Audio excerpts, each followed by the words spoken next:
एक समय की बात है, किसी नगर में एक राजा था। उसके राज्य में प्रजा बहुत सुखी थी। एकादशी के दिन उसके राज्य में कोई भी अन्न ग्रहण नहीं करता था और न ही अन्न को बेचता था। सभी लोग फलाहार करते थे। एक बार भगवान श्री हरि ने राजा की परीक्षा लेनी चाहिए। तब भगवान श्री हरि एक सुंदर स्त्री का रूप धारण करके सड़क पर जाकर बैठ गए। जब राजा वहाँ से गुजरा तो उसने उस स्त्री को देखा। उसकी सुंदरता देखकर राजा चकित रह गया। राजा ने उससे पूछा, हे सुंदरी, तुम कौन हो और इस तरह यहाँ बीच रास्ते में क्यों बैठी हो? तब सुंदर स्त्री बनी भगवान बोले, मैं बेसहारा हूँ। इस दुनिया में मेरा कोई जानने वाला नहीं है। मैं किससे सहायता मांगू? राजा पहले ही उसके रूप पर मोहित हो चुका था, तो उसने उस सुंदरी से कहा, तुम मेरे साथ मेरे महल में चलो और मेरी रानी बनकर रहो। ये सुनकर वह सुंदरी बोली, मैं तुम्हारी बात मान लूंगी, पर तुम्हें इस राज्य का अधिकार मुझे सौंपना होगा। राजा उसके रूप पर मोहित था, इसलिए उसने इस सुंदरी की सभी शर्तें स्वीकार कर ली और उस सुंदरी को अपने महल ले गया और उससे विवाह कर उसे रानी बना लिया। अगले ही दिन देवउठनी एकादशी थी। उस सुंदरी ने सभी को आदेश दिया कि बाजारों में बाकी दिनों की तरह अन्न बेचा जाए। उसने महल में मांसाहारी भोजन पकवाया तथा परोसकर राजा को खाने के लिए कहा। ये देखकर राजा ने कहा, रानी, आज देवउठनी एकादशी है, आज तो मैं केवल फलाहार करूंगा। तब उस सुंदरी ने अपनी शर्त राजा को याद दिलाई और कहा, ये खाना आपको खाना होगा, नहीं तो मैं बड़े राजकुमार का सर कटवा दूंगी। यह सुनकर राजा बहुत दुखी हुआ। तब उसने अपनी यह स्थिति बड़ी रानी से कही। तब बड़ी रानी बोली, महाराज, धर्म न छोड़े, बड़े राजकुमार की बलि दे दें। बेटा तो फिर मिल जाएगा, लेकिन धर्म नहीं मिलेगा। ऐसा कहकर बड़ी रानी रोने लगी। तभी बड़ा राजकुमार वहाँ आ गया। बड़ी रानी की आंखों में आंसू देखकर राजकुमार ने अपनी माँ से रोने का कारण पूछा। तब बड़ी रानी ने राजकुमार को सारी बात बता दी। इस पर राजकुमार बोला, मैं सिर कटवाने के लिए तैयार हूँ, पिताजी के धर्म की रक्षा जरूर होगी। राजा दुखी मन से राजकुमार का सिर देने के लिए तैयार हो गया। तब उस सुंदर स्त्री के रूप में भगवान विष्णु ने प्रकट होकर असली बात बताई और कहा, हे राजन, तुम इस कठिन परीक्षा में उत्तीर्ण हुए हो। भगवान ने प्रसन्न मन से राजा को वर मांगने के लिए कहा। तब राजा बोला, हे प्रभु, हमारे पास आपका दिया सब कुछ है, आप हम पर अपना आशीर्वाद बनाए रखें और हमारा उद्धार करें। उसी समय वहाँ एक विमान उतरा। राजा ने बड़े राजकुमार को राज्य सौंप दिया और विमान में बैठकर परम धाम को चला गया। हे भगवान विष्णु, जैसे आपने राजा का उद्धार किया, उसी प्रकार इस कथा को सुनने वाले, पढ़ने वाले, हुंकारा भरने वाले सभी पर उपकार करना। जय श्री हरि विष्णु। देवउठनी एकादशी यानी कि देवताओं के उठने का दिन। देवउठनी एकादशी को साल की सबसे बड़ी एकादशी माना जाता है। इस दिन भगवान विष्णु और समस्त देवतागण 4 महीने की निद्रा से जागकर सृष्टि के संचालन का अपना कार्य संभालते हैं। इस दिन से ही शादी, विवाह, मुंडन और गृह प्रवेश जैसे शुभ कार्य आरंभ हो जाते हैं। कार्तिक मास की शुक्ल पक्ष की एकादशी को देवउठनी एकादशी और देव प्रबोधिनी एकादशी कहा जाता है। इस तिथि पर भगवान विष्णु, माता लक्ष्मी और तुलसी की पूजा पूरे विधि विधान से की जाती है और इसके अगले दिन तुलसी और शालिग्राम का विवाह संपन्न करवाया जाता है। देवउठनी एकादशी के दिन सुबह जल्दी उठकर स्नान कर ले और साफ कपड़े पहन ले। पूजा घर को गंगा जल छिड़क कर पवित्र कर ले। इसके बाद विष्णु भगवान का ध्यान करते हुए व्रत करने का संकल्प ले और आंगन में या फिर पूजा घर के बाहर भगवान के चरणों की आकृति बना ले। घर में ओखली पर गेरू से भगवान विष्णु का चित्र बना ले। इस चित्र पर मिठाई, फल, सिंघाड़े, गन्ना और आंवला अर्पित करें और भगवान विष्णु की पूजा करें। आरती करके पूजा संपन्न करें।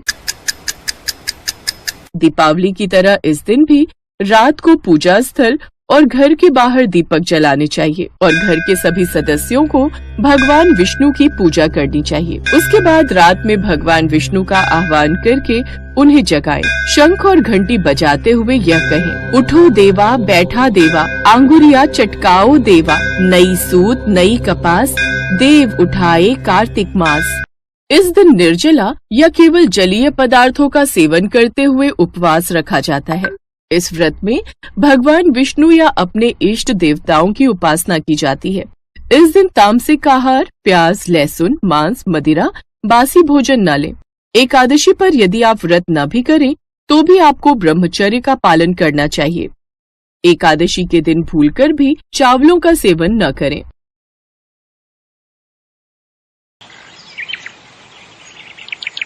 जगतपुरा नाम के एक गांव में रामू नाम का एक मछुआरा रहता था। रामू बहुत सीधा साधा था, इसलिए सभी उसका फायदा उठाते थे। वो हर रोज नदी में अपनी नाव लेकर बीच दरिया में चला जाता और उसके बाद मछली पकड़ता था। रोज की तरह आज भी रामू अपनी नाव लेकर नदी के बीचों बीच चला गया। आज मौसम अच्छा है, आज तो बहुत सारी मछलियां मिलनी चाहिए। ये कहकर रामू ने नदी में जाल फेंक दिया और कुछ देर बाद जब जाल उठाया तब उसने देखा कि जाल में बहुत सारी मछली है। ये देखकर रामू खुश हो गया। अरे वाह, आज तो मजा ही आ जाएगा। लेकिन रामू जब वो मछलियां लेकर नदी किनारे पहुंचता है तब रतन नाम का एक मछुआरा उसके पास आता है और रामू से सारी मछलियां छीन लेता है। ये क्या, मेरी मछलियां मुझे लौटा दो। नहीं, तुझे याद नहीं है, तूने मुझसे 200 रुपए उधार लिए थे, इसीलिए आज ये मछलियां मेरी हो गई। ये बोलकर रतन चला जाता है। रामू रोते हुए घर लौटता है। रामू की बीवी सरला रोने का कारण पूछती है और रामू सब कुछ बताता है। सरला गुस्से में कहती है, असल में खोट तुम में है, तुम कुछ कर ही नहीं सकते। मैंने एक पागल से शादी कर ली है, पागल से। रामू को सब लोग पागल ही बुलाते हैं। उसे अब इस चीज की आदत हो गई है। वो बस पूरे मन से भगवान विष्णु को बुलाता है। हे विष्णु भगवान, इस भक्त की मनोकामना पूरी कर दीजिए। सब लोग मुझे चिढ़ाते हैं, मेरा फायदा उठा लेते हैं, मुझे बचा लीजिए भगवान। भगवान विष्णु सब कुछ देख रहे हैं। वो अपने मन में कहते हैं, बेटा रामू, इतनी आसानी से किसी को कुछ भी नहीं मिलता है। अगर तुझे मेरी कृपा चाहिए तो तुझे परीक्षा देनी होगी। जब समय आएगा तब मैं तेरी परीक्षा लूंगा। उधर रामू रोज की तरह मर कर जीता रहता है। घर पर उसकी बीवी कहती है, देखो पिछले 2 दिन से मैंने कुछ नहीं खाया है। अगर आज भी पैसा नहीं लाए ना तो मैं तुम्हें छोड़कर चली जाऊंगी। हाँ। सरला की ये बात सुनकर रामू चिंता में पड़ जाता है। वो नाव लेकर बीच दरिया में चला जाता है और बहुत सारी मछलियां पकड़ता है। लेकिन पिछले दिन की तरह आज भी रतन सब कुछ छीन लेता है। रामू नदी किनारे बैठकर रोने लगता है। अब क्या होगा, अब मैं क्या करूं? खाली हाथ घर भी तो नहीं जा सकता। ये बोलकर रामू फिर से नदी में जाल फेंक देता है और उसके जाल में बस एक ही मछली फंसती है। मगर ये वाली मछली कुछ अलग है। ये दिखने में बाकी मछलियों की तरह नहीं है। इसका रंग सुनहरा है और माथे पर मुकुट जैसा कुछ है। ये देखकर रामू ताज्जुब में पड़ जाता है और उसके बाद सोचता है, अरे वाह, ये कितनी अनोखी मछली है। ऐसी मछली तो बाजार में बहुत दाम में बिकेगी। और तभी एक चमत्कार हो जाता है। वो अजीब मछली बात करने लगती है। नहीं नहीं, मुझे मत बेचो, मैं मरना नहीं चाहती, मुझे जीना है। मुझे तुम्हारे साथ घर ले चलो, नहीं तो यहाँ से कोई भी मुझे पकड़कर बेच देगा। ये कहते हुए उस मछली की आंखों से आंसू टपकने लगते हैं। रामू को उस मछली पर बहुत दया आती है। वो उसे लेकर अपने घर चला जाता है। घर पर सरला बोरिया बिस्तर बांधकर तैयार थी। रामू के घर के अंदर जाते ही सरला कहती है, पैसे लाए हो कि नहीं? नहीं सरला, पैसे तो नहीं है। आज भी रतन ने मेरी सारी मछलियां चोरी कर ली। ठीक है, फिर मैं मायके जा रही हूँ। नहीं सरला, ये देखो मैं क्या लाया हूँ, एक बात करने वाली मछली। तो इसका क्या अचार डालूं मैं? ये बोलकर सरला वहां से चली जाती है।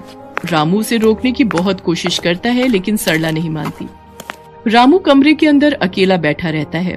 तभी वो बात करने वाली मछली कहती है, दिल छोटा मत करो रामू, सबकी जिंदगी में दुख तो रहता ही है। मगर मेरी जिंदगी में सिर्फ दुख ही है, मुझे कभी सुख नसीब ही नहीं हुआ।